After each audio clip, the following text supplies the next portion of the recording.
Welcome to Mama Needs a Moment. And we are here with some of our HER Expert providers. We'd like to give them a nice warm welcome and thank you for joining us today. We are recording our roundtable discussion on household systems that actually reduce stress. When most moms think about reducing stress, they often focus on doing more. I have to do this. I have to figure this out. They try to get more organized or somehow becoming better at juggling it all.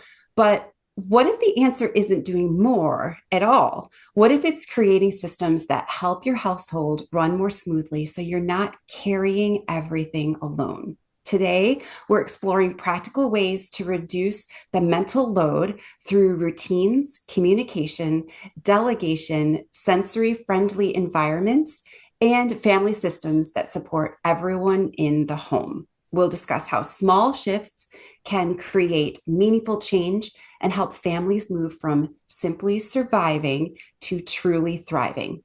Before we dive into our discussion, we'll have each expert introduce themselves and share a bit about their areas of expertise. And please don't forget, if you'd like to watch this conversation and see all of their faces, all of our podcast episodes are also available in video format on our YouTube channel. So I'm Dr. Catherine Hutchinson. I'm a licensed psychologist and I'm a clinician at Peak City Psychology in Apex. And my specialty is working with women and moms, particularly sort of across the developmental trajectory of being a mom, from perinatal all the way through launching your kids to parenting adult and young adult children. So this is a topic I talk about pretty much every day, I would say. Hey everyone, my name is Brittany Winslow. I am a pediatric occupational therapist and I am the owner and CEO of Emerge Pediatric Therapy. I have become really passionate also about this area in the last few years, being an ADHD mom of three myself.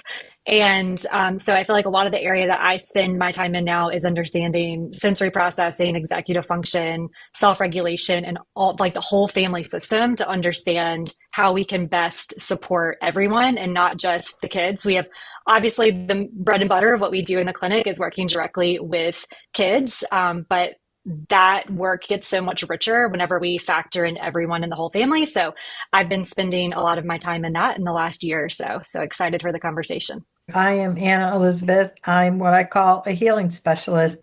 So when we have conflict or trauma in our life, I use life and spiritual coaching, energy medicine, and intuitive guidance to help people create solutions by looking at their internal gifts that they have and the external resources that they have to achieve whatever that they want so that they and their families and their communities and their work can thrive no matter what's happening around them. Hi, everyone. I'm Kate Lehman. I'm a nurse practitioner and a certified nurse midwife. And I am the founder of a practice, Mother Love Wellness.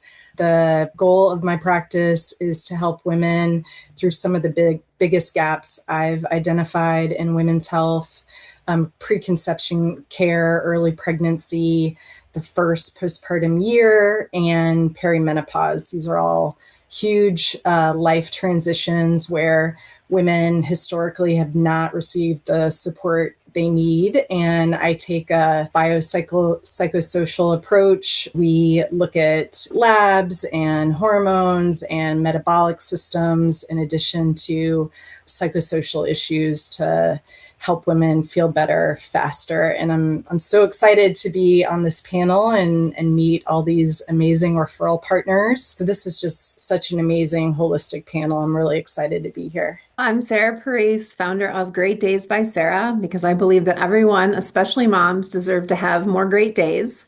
And I'm known for helping moms, no matter how busy, no matter how overwhelmed, carve out just 2% of the day for their own wellness, not just the physical, coming from the personal training standpoint, but also the mental and emotional. So think fitness, food, and finding your best self at every age and stage of motherhood. And systems are my jam. So this is the only way that we get through the day. I'm really excited for this chat today.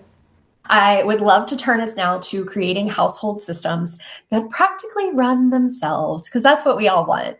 The most successful households don't rely on one person, mom, to remember everything. Instead, they use some type of system, and it can be different in every single household, but there is some system in place that reduces that decision fatigue that we mentioned in a previous episode of 30,000 decisions a day, triple that for moms. We want to lessen that mental load. We need to make our daily life more predictable for ourselves and our family, our children. The goal is not perfection. We talked about a lot about that in the last episode. It's reducing the amount of mental energy required to get through the day. What household systems create the biggest reduction in stress for moms and families? And I would really love for us to be like very action oriented, very practical. Like this is an actual system that moms could implement. I think one, laying the foundation for the fact that as whatever, moms, household managers, whoever's running all of this, I think us also factoring in our own needs first and understanding what we need to be successful. Because how I show up in my household and how my kids respond to me is going to depend on a lot of these factors of making sure that I have my basic needs met, my executive function and self-regulation is at full capacity. So one strategy that I use is, it's a little bit of gamifying this, I feel like, for adults and for kids. But for me, I want to look at what are the things that are the most mentally demanding and making sure that I'm pairing that at a time that I have the capacity to do that. So we're not trying to like white knuckle through, making a grocery list or meal planning if I'm really tired. I love to go to my favorite coffee shop, get a coffee, get a pastry, and kind of bulk do my planning for a week. I look forward to it. I look forward to the whole experience, right? I've curated this opportunity to do that. So for me to just kind of set things up for the week, that reduces a lot of stress because I'm doing that at a time that I enjoy. And then another part of this, of the gamifying it with kids, I was just working with a client yesterday who trying to figure out how to clean up spaces. She looked at it, it's overwhelming. The task was too big. She didn't know how to get started. So we talked about looking at it as a hidden picture game. So we've all seen those ones where, you're looking at the picture and you're looking for all the puppies or whatever. So we talked about like, let's look in front of the space and let's make this a hidden picture game. First, we're going to look for all the, in this situation, she was looking for all the, like the trash or the cans or things that she, whatever that is, name the thing, right? So then we're going to get all of this first and we're going to handle that. Then we're going to look at it again. And what's the next thing in the category? So when we're thinking about, how do we create systems that then our kids are going to also want to engage in and continue with? How can we make this a game? How can we make it more fun?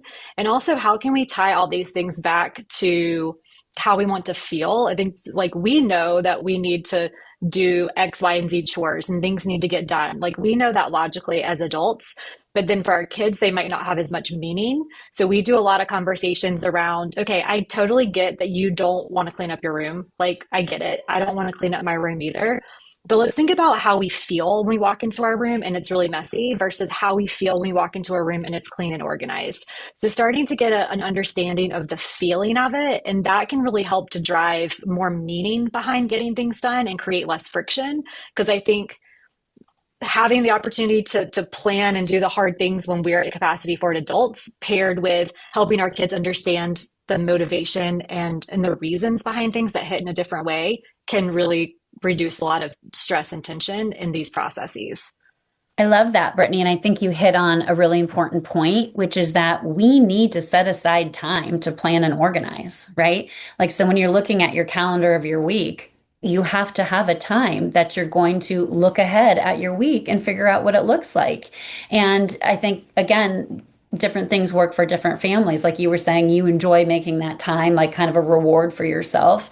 Some families like to do that sort of as a family meeting, sit down on, Sunday afternoons or Sunday evenings and look ahead and who has what sporting events and anything big going on at school. So what meals would work, and planning it out so that everyone's involved. It's a collaborative process and everyone's sort of level setting before they start the week. So I think that's really important. The other thing I think is, setting your expectations for yourself. Like families don't need gourmet meals, every night. You don't even need that much variety. You can have a set of 4 or 5 meals that, everybody eats and rotate through those, like just simplifying things.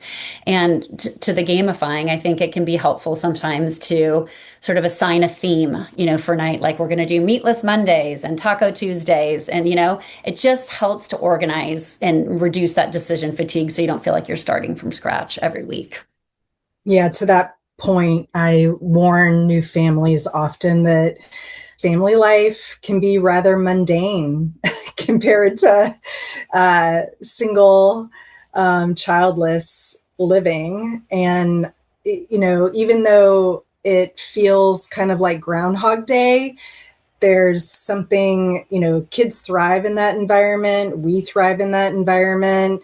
It's just something that's necessary to kind of get through this season of life. And then on the weekends, you have some spontaneity, but in general, everybody thrives on kind of routine and these like cyclical, mundane, routines. Absolutely. I agree.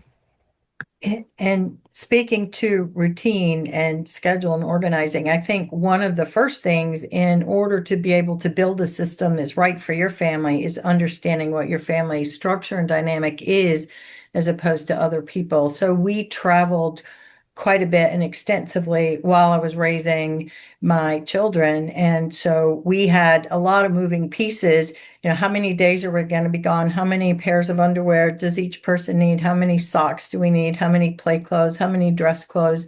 And so what I did initially is I would, again, raising them to be a part of it, I knew that was a part of my structure. And those were some of those decisions that I had to make and part of the processes. So as they got older, they would come to me and they would say, how many days are we going to be gone this time? I would say, okay, looking at our schedule ahead, this is what we have coming. We've got this week, and Friday we're leaving on vacation. So what do you need? And start thinking about that. And they would come and they would say, how many days are we going to be gone? And are we going to have a dress event? And they would be responsible for packing their own clothes and then coming back to that perfection piece, right? I had to trust that they were going to do what they were going to do. And if not, there was always a store where I could stop. And again, somebody mentioned earlier, learning from their mistakes, right? Allowing them to do that and go, oh, I didn't pack something. And then how can we make that happen? So understanding what your family sort of dynamic is will help you to build better systems that are right for you. I love that you mentioned travel, Anna. That was one of my systems that I was going to share. So now that the kids are old enough, and they've been doing this for a few years, we actually have a laminated sheet. We have like a summer, a fall, and a winter laminated sheet because we do travel quite a bit to see family, and they pack themselves. And it is letting go of some of that control. Like if you're going to a family reunion and you want family pictures, there's that element of do they need to pack like a certain outfit? But for the most part, they know how many days they're going to be gone, and then it's right on that sheet, and they can dry erase, mark, check it off, and it takes a big piece off of mine. And my only responsibility is let's make sure the clothes are clean. So I love that system of getting the kids involved in their own travel planning, especially if this is a pretty normal thing for your family. And the other piece I wanted to tack on with this routines is like turning any routine into a ritual. And all I think that means is like changing your intention behind it. So like bedtime routine is super stressful for a lot of families, especially new families.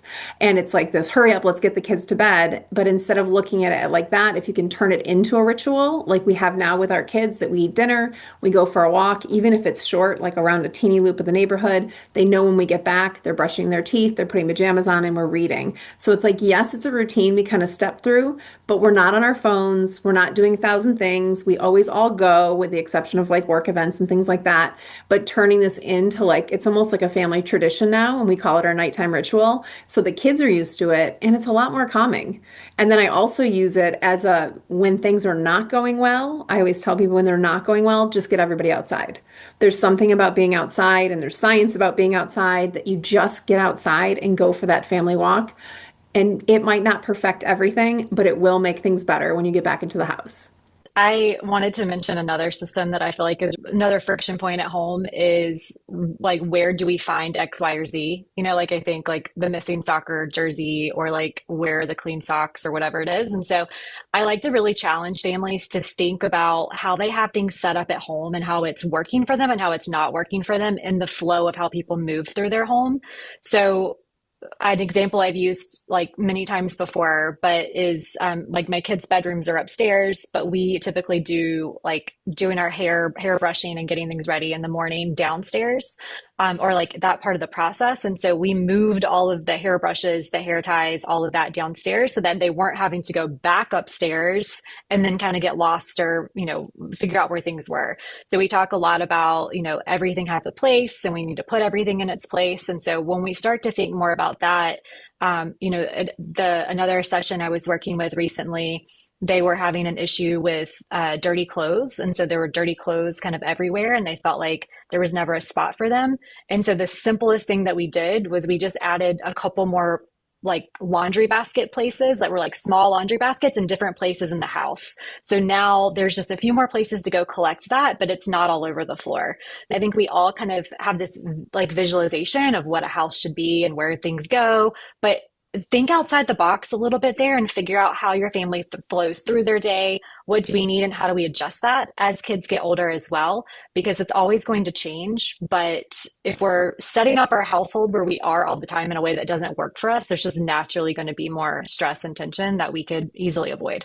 Yeah, the workflow piece, I think, is huge for families. Like a lot of parents will think that they need the diaper changing setup in the baby's room. And I'm like, just let that go. You need a box that, like a toolbox that can just go around the house, or multiple baskets that are filled with everything that you need for the baby that you can walk around with, or you have it in several different rooms. And, same thing with my girls. We moved, like we have a second set of hair stuff downstairs. We have baskets with their socks downstairs next to their shoes in the drop zone. So, like you said, evaluating the workflow and what works for your family and involving the kids in that, the members of the family that interact with those pieces. It's so helpful. I was just going to add, Sarah, your laminated list reminded me of this, but I think there's a real importance to making things visual for everybody in the family, especially anyone who's neurodivergent and especially kids. So whatever that looks like, whether it's a family calendar, whether it's just for the week. When my kids were young, we used whiteboards. Each kid had a little whiteboard, and we would either have what their to-dos were for the day, or if it was going to be a little bit of a different day, what the schedule of the day might look like, so they could see it, they could touch it, they could hold it. I also like the symbolism of using dry erase because it helps with the flexibility that like, oh, guess this didn't get done here. Let's wipe that off and put something else in or move it around or things like that. But making things visual helps people stick with the systems as well. I love this episode and how you all shared various different ways to reduce stress by creating household systems. Some of the things that I really loved, someone had said factoring in our own needs and then doing things when I have mental capacity. I think it was Brittany that mentioned, food planning or writing your menu for the week. We're going to move into designing a home that supports everyone.